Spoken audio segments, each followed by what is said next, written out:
I don't have great footing here. I'm gonna drop down this rock a little bit. Yeah, I was just out here hiking, climbing, and there's been something on my mind. So I saw this cool thing posted in a sports coaching Facebook group. And it was talking about a coach who's a basketball coach, and he assigns the different shots that a player can take numbers, from a 9 being like a high percentage shot all the way down to a 3, which he jokes around as a shot that only a third grader would take. And so the 9's going to be like an uncontested layup, and then he's got a 7 that's like you've got some space and you're in your range. Then there's 50-50 shots, and then there's the ones where it's like there's nothing really available and you're just like throwing it up and hoping for the best. And the reason he calibrates things like this is he plays these games, rocks are falling down, he plays these games where the score is actually based on the 9 through 3 number that's assigned to the different shots. And so if somebody takes a 9 shot, they get 9 points. Now, if it goes in, they get 11, but if it doesn't, they still get 9. If they're open for a 3 and they take it, even if they airball it, they get the 7, because that he calls that a 7 shot. And then, of course, if they make it, they get 10. And so you can kind of see there's a greater amount scored on the decision you made versus the outcome of that decision, whether it goes in the basket or not. And that's what he's trying to teach. He's trying to teach his players decision making when they're out on the court. And he's trying to separate the decision-making skill from outcome, from like looking at the outcome all the time. And this is genius, because I'm like, this is something that's an amazing part of all of the life coaching we do, where you're like, hey, I'm trying to decide if I should switch jobs or not. I don't know if this job that I'm in where I'm unhappy should I get happy in this job, or should I look for something new? Is it time for me to move on? Am I quitting this thing, whether it's a relationship or a diet or a business? Should I quit it because it's time to move on and it's the right move to make? Or am I avoiding something? Am I quitting? Am I trying to get out of the discomfort and move to something more comfortable? We're always trying to figure this stuff out, in addition to all the little decisions that are in the way. Should I pay for Facebook ads? Should I not? Should I, date this person? Should I not? Like all the little things in between. Should I get upset about this thing that happened, or should I accept what happened? And I think we get caught up a lot of times trying to figure out what's the right choice. We're basing our decision on the outcome, and it's really nerve-wracking, because even a good basketball player is going to miss a bunch of shots. And so if you're like, oh, it's only a good shot if it goes in, that kind of leads to this all or nothing sort of perfectionist mindset. Whereas if you're deciding because it's a good decision, knowing that a lot of times even good decisions don't have the outcome that you want, it's a much healthier place to look at this from. It reminds me of another hero of mine, Viktor Frankl, who was describing being in the Nazi concentration camps and how often he would have to choose line A or line B. And the rumors would spread around the camp that one line led to life and the other line led to death. And then there would be people who were whispering amongst each other about which line was correct. Oh no, we're in line A, but I know that line B is a good one. We got to switch to line B. But they might be in these lines for hours waiting until they found out. And it was actually a technique intended to torture. It was tended to have them second guessing, wondering which one is right, which one is wrong, and getting caught in the outcome, making the decision based on the outcome. And Viktor Frankl, he chose to stop second guessing. He just always picked a line, and whichever line he was in, he was like, I'm done. And the reason he did this was not because he thought it would be right.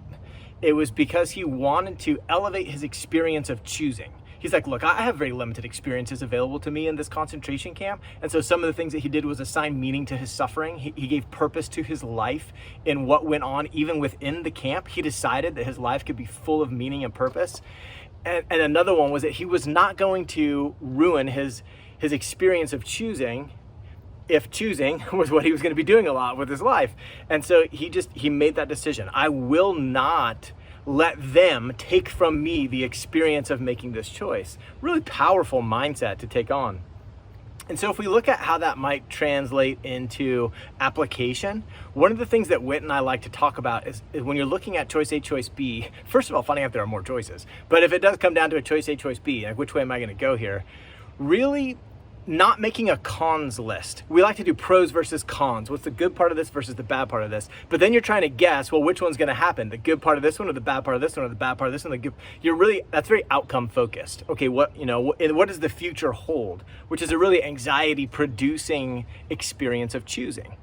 And so the other side of this is simply to look at the pros only. What's good about choice A? What's good about choice B? Which one do I want to get behind without second guessing ever? And I say, okay, this is the choice and these are the reasons why I chose it. And I love those reasons and I'm going to pursue them and I'm going to believe that that's what happens. Now, maybe you're right, maybe you're wrong, but at least you know why you chose.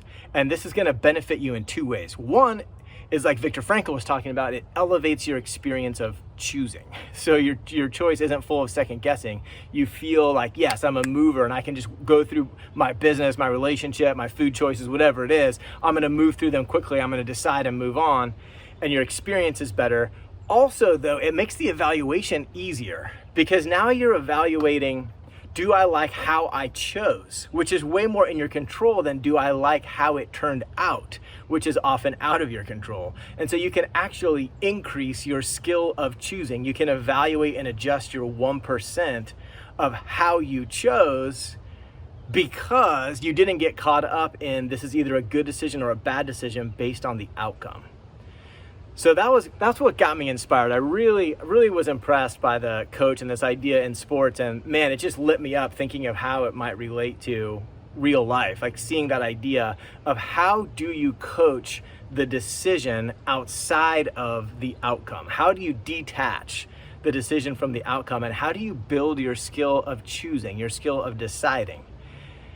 Double important when you keep in mind that beliefs, thoughts, are chosen.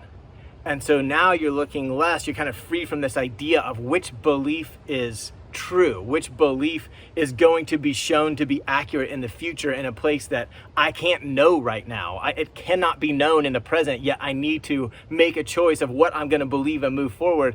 Seeing that, I'm good at choosing. I'm good at knowing why I chose and knowing that it was a choice. Because when you get to the end and you're like, oh, dang it, this didn't go the way that I wanted, you're like, oh, I'm so stupid. You're like, no, I know why I chose. Sometimes it goes my way, sometimes it doesn't. Let me evaluate and I can adjust the way that I choose. Or you do get the outcome and you can say, oh, sweet, let me really dial in and see what it was about my process of choosing that led me to this place. Maybe I can replicate that or at least elevate my odds of being successful again in the future. So that's it. Just feeling inspired out here climbing around, hiking in Texas, and saw this cool little cave. Thought you guys would want to check it out. Look at that, pretty neat, huh? This is what I'm inside of. Good stuff. So yeah, go out and make good choices. Hey, thanks for watching this episode of Ask Steadfast. Whit and I are super excited to use this avenue to sort of spread our message. And so it'd mean a ton to us if you'd subscribe to this channel. Additionally, if you have any questions you'd like to see addressed in future episodes, whether serious or funny, we'd love to see those in the comments. So leave that in the comment below and we'll see you in the next one.